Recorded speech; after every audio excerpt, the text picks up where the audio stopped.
పరిశుద్ధ గ్రంథము నుండి పాత నిబంధన గ్రంథము యెహోషువ గ్రంథము 8వ అధ్యాయము. మరియు యెహోవా యెహోషువతో ఇట్లనెను, భయపడకుము, జడియకుము, యుద్ధ సన్నద్ధులైన వారినందరినీ తోడుకొని హాయి మీదికి పొమ్ము. చూడుము, నేను హాయి రాజును, అతని జనులను, అతని పట్టణమును, అతని దేశమును నీ చేతికి అప్పగించుచున్నాను. నీవు యెరికోకును దాని రాజుకును ఏమి చేసితివో అదే హాయికిని దాని రాజుకును చేసెదవు. అయితే దాని సొమ్మును పశువులను మీరు కొల్లగా దోచుకొనవలెను.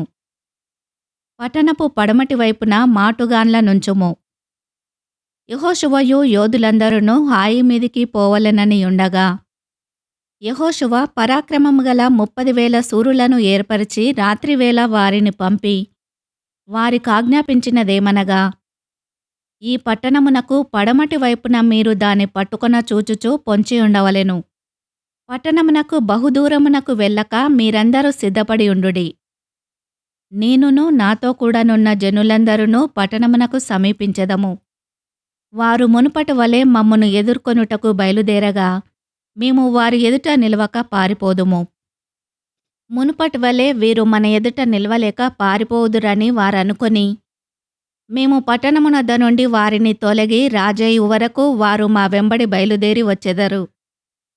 మేము వారి ఎదుట నిలవక పారిపోయినప్పుడు మీరు పొంచియుండుట మాని లేచి పట్టణమును పట్టుకొనుడి. మీ దేవుడైన యెహోవా మీ చేతికి దానినప్పగించును. మీరు ఆ పట్టణమును పట్టుకొనినప్పుడు యెహోవా మాట చొప్పున జరిగించి దానిని తగలబెట్టవలెను. ఇదిగో నేను మీకాజ్ఞాపించి ఉన్నానని చెప్పి యెహోషువ వారిని పంపగా, వారు పొంచియుండుటకు పోయి హాయి పడమటి దిక్కున బేతేలునకును హాయికిని మధ్య నిలిచిరి. ఆ రాత్రి యెహోషువ జనుల మధ్య బస చేసెను.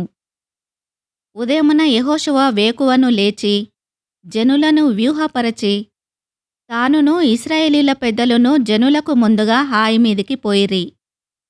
అతని యొద్దనున్న యోధులందరూ పోయి సమీపించి ఆ పట్టణమునెదుటికి వచ్చి హాయికి ఉత్తర దిక్కున దిగిరి.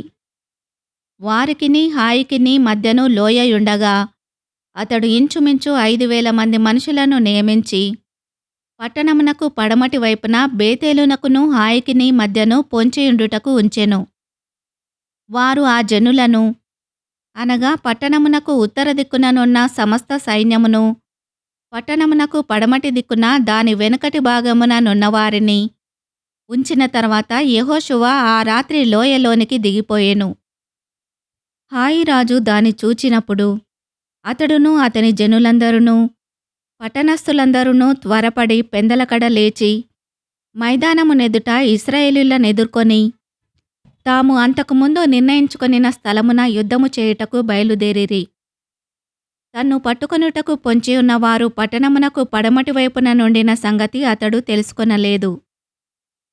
యెహోషువయు ఇశ్రాయేలీయులందరూ వారి ఎదుట నిలవలేక ఓడిపోయిన వారైనట్టు అరణ్య మార్గము తట్టు పారిపోయినప్పుడు వారిని ఆతురముగా తరుముటకై హాయిలోనున్న జనులందరూ కూడుకొని యెహోషువను తరుముచు పట్టణమునకు దూరముగా పోయిరి. ఇశ్రాయేలీయులను తరుముటకు పోనివాడొకడును హాయిలోనే గాని బేతేలులోనే గాని మిగిలి ఉండలేదు. వారు గవిని వేయక పట్టణమును విడిచి ఇశ్రాయేలీయులను తరమబోయి ఉండిరి. అప్పుడు యెహోవా యెహోషువతో ఇట్లనెను, నీవు చేత పట్టుకొనిన ఈటెను హాయి వైపుగా చాపుము. పట్టణమును నీ చేతికి అప్పగింతును.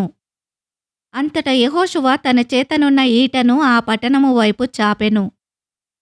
అతడు తన చెయ్యి చాపగా పొంచియున్న వారు మాటులో నుండి త్వరగా లేచి పరిగెత్తి పట్టణములో చొచ్చి దాని పట్టుకొని అప్పుడే తగలబెట్టిరి. హాయి వారు వెనుకవైపు తిరిగి చూచినప్పుడు ఆ పట్టణము యొక్క పొగ ఆకాశమునకెక్కుచుండెను.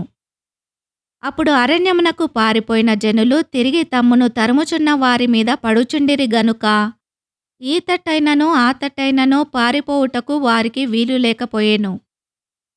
పొంచియున్నవారు పట్టణమును పట్టుకొనియుండుటయు పట్టణపు పొగ ఎక్కుచుండుటయు యెహోషువయు ఇశ్రాయేలీయులందరూ చూచినప్పుడు వారు తిరిగి హాయి వారిని హతము చేసిరి. తక్కిన వారును పట్టణములో నుండి బయలుదేరి వారికి ఎదురుగా వచ్చిరి. అట్లు ఈ తట్టు కొందరు ఆ తట్టు కొందరు ఉండగా హాయి వారు ఇశ్రాయేలీయుల నడుమ చిక్కుబడిరి గనుక ఇశ్రాయేలీయులు వారిని హతము చేసిరి. వారిలో ఒకడును మిగులలేదు, ఒకడును తప్పించుకొనలేదు. వారు హాయి రాజును ప్రాణముతో పట్టుకొని యెహోషువ యొద్దకు తీసుకొని వచ్చిరి. బీటిలోనూ పొలములోనూ హాయి నివాసులను తరిమిన ఇశ్రాయేలీలు వారిని చంపుట చాలింపగా కత్తివాత కూలక మిగిలిన వాడొకడునూ లేకపోయినప్పుడు ఇశ్రాయేలీలందరూ హాయి యొద్దకు తిరిగి వచ్చి దానిని కత్తివాతను నిర్మూలము చేసిరి. ఆ దినమున పడిన స్త్రీ పురుషులందరూ 12,000 మంది. యెహోషువ హాయి నివాసులందరినీ నిర్మూలము చేయు వరకు ఈటను పట్టుకొని చాచిన తన చేతిని తిరిగి ముడుచుకొనలేదు. యెహోవా యెహోషువకు ఆజ్ఞాపించిన మాట చొప్పున ఇశ్రాయేలీలు ఆ పట్టణములోని పశువులను సొమ్మును తమ కొరకు కొల్లగా దోచుకొనిరి. అట్లు యెహోషువ హాయి నిత్యము పాడైపోవలనని దాన్ని కాల్చివేసెను. నేటి వరకు అది అట్లేయున్నది. యెహోషువ హాయి రాజును సాయంకాలము వరకు మ్రాను మీద వ్రేలాడదీసెను. ప్రొద్దుగ్రుంకుచున్నప్పుడు సెలవీయగా జనులు వాని శవమును మ్రాను మీద నుండి దించి ఆ పురద్వారమునెదుట దాని పడవేసి దానిమీద పెద్ద రాళ్ల కుప్ప వేసిరి. అది నేటి వరకు ఉన్నది. మోషే ధర్మశాస్త్ర గ్రంథములో వ్రాయబడిన ప్రకారము యెహోవా సేవకుడైన మోషే ఇశ్రాయేలీలకు ఆజ్ఞాపించినట్లు యెహోషువ ఇశ్రాయేలీల దేవుడైన యెహోవా నామమున బలిపీఠమును ఇనుప పనిముట్లు తగిలింపని కారురాళ్లతో ఏబాలు కొండ మీద కట్టించెను. దానిమీద వారు యెహోవాకు దహన బలులను సమాధాన బలులను అర్పించిరి. మోషే ఇశ్రాయేలీలకు వ్రాసి ఇచ్చిన ధర్మశాస్త్ర గ్రంథమును ఒక ప్రతిని అతడు అక్కడ ఆ రాళ్ల మీద వ్రాయించెను. అప్పుడు ఇశ్రాయేలీయులను దీవించుటకు యెహోవా సేవకుడైన మోషే పూర్వము ఆజ్ఞాపించినది జరగవలెనని పరదేశులేమి వారిలో పుట్టినవారేమి ఇశ్రాయేలీలందరూను వారి పెద్దలును వారి నాయకులును వారి న్యాయాధిపతులును యెహోవా నిబంధన మందసమును మోయు యాజకులైన లేవీయుల ముందర ఆ మందసమునకు ఈ వైపున ఆ వైపున నిలిచిరి. వారిలో సగము మంది గెరిజీము కొండ ఎదుటను సగము మంది ఏబాలు కొండ ఎదుటను నిలువగా యెహోషువ ఆ ధర్మశాస్త్ర గ్రంథములో వ్రాయబడిన వాటన్నింటిని బట్టి ఆ ధర్మశాస్త్ర వాక్యములన్నింటినీ అనగా దాని దీవెన వచనమును దాని శాపవచనమును చదివి వినిపించెను. స్త్రీలును పిల్లలును వారి మధ్య నుండు పరదేశులును వినుచుండగా యెహోషువ సర్వసమాజమునెదుట మోషే ఆజ్ఞాపించిన వాటన్నింటిలో చదవక విడిచిన మాట యొక్కటియూ లేదు. ఈ వాక్యమును విన్న మిమ్ములందరినీ దేవుడు దీవించునుగాక. ఆమెన్.